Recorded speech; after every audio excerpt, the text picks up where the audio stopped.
a defendant can't change the past, the bad decisions that he may have made that put him in the crosshairs of a prosecutor and in the Department of Justice.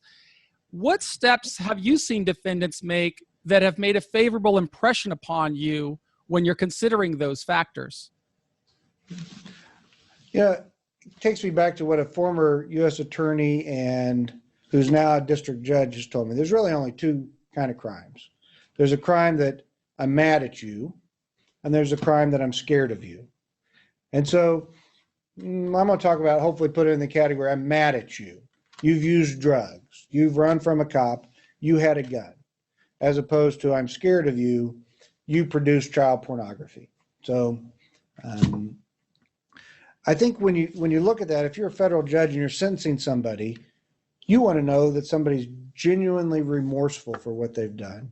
And so I've had times where, well, Judge, I want you to pass along my apologies to somebody. I'm like, I'm not in the business of passing along apologies. You could have done that before. You've already pled guilty. You had 90 days. You could have reached out and had restorative justice all on your own. You don't need me to do it. You don't need me to order it. There are folks who know I'm in charge of my reentry program.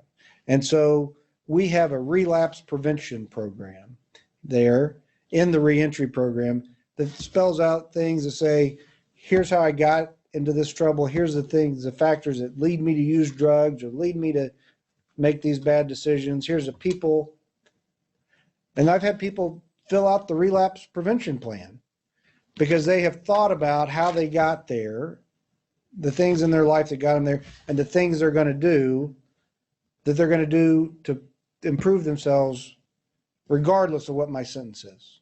And so coming in and being genuinely remorseful and not just saying I'm sorry to everybody in the courtroom, but knowing who the victims are and trying to heal that regardless of my sentence, and just truly self-evaluate themselves and figure out how they got in this spot and start making conscious efforts to improve.